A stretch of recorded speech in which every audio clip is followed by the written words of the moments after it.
Well, we are reporting live from the SCO Summit, and it's a big breaking news coming in that the Chinese side has come out with a statement immediately after the Modi-Xi Jinping meeting. This is a big development. After 7 years, Modi coming to China and meeting the Chinese president, and I have Wu Lei with me, who's the correspondent of the CGTN, who will give us more details on this breaking development that's coming in. Thank you, Wu Lei, for joining us. I want to begin by asking you, what are the key points of the statement from the Chinese on the meeting that has just concluded?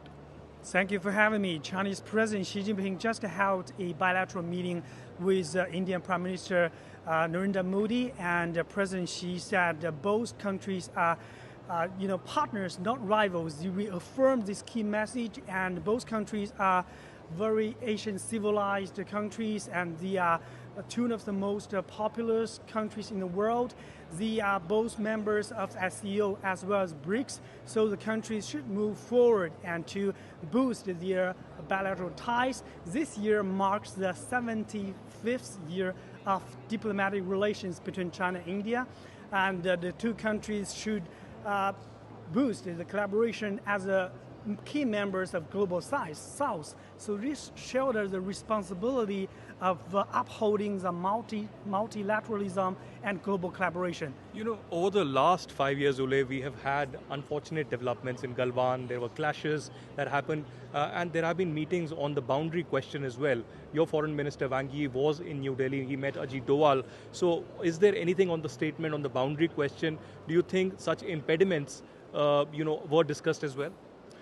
Actually, during the meeting last year in Kazan, President Xi Jinping and Modi also met, and this time they also mentioned that the border issue shouldn't affect the the bilateral ties. It should not become an impediment. Yeah. Exactly, and actually the two countries have already set up a high-level representation mechanism to solve these kind of border problems, and now the two sides have already settled down to move on, and they are going to move on to boost the collaboration.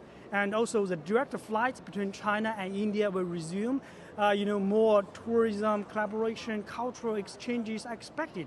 Well, yes, it's a big development. That people-to-people contact is being reaffirmed by both the leaders of India and China. That's the latest we're picking up. One important question is also about the tariffs that's coming in from the US side.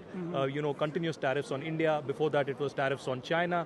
Do you think there would be more economic cooperation also between India and China in the coming days? It's perhaps time that India and China engage much more economically, and also perhaps at the platform of the SCO.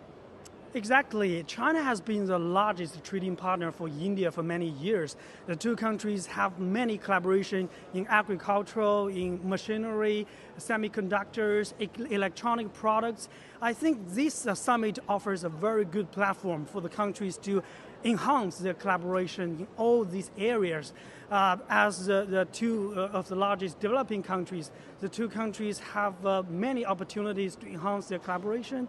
So I believe that this platform offers very good opportunity for these countries to sit together, to uphold the multilateralism, and continue the collaboration in different areas. Okay, India, China on a renewed path of diplomacy. One final question to you.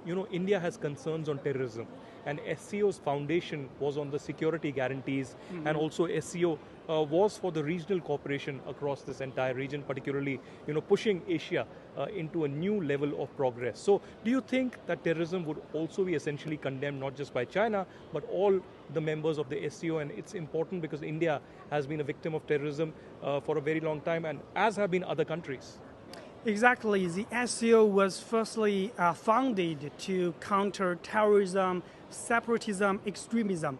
Security has always been a top priority for the SCO, and we know over the past few years, SCO members have already conducted many military drills and exercises to combat terrorism. And now this kind of cooperation has even been expanded into cyberspace. So, cybersecurity has also been another issue for the security concern. So we can believe that these countries are hoping to conduct more, exercises, share the information, and to strengthen the collaboration in security and anti-terrorism, conduct this kind of attacks, against these kind of terrorism, extremism, separatism. All right, thank you very much for joining us. That was the CGTN correspondent giving us the latest details and breaking news on the China statement on the bilateral that has just concluded between Modi and Xi Jinping. The big headline from Tianjin is, of course,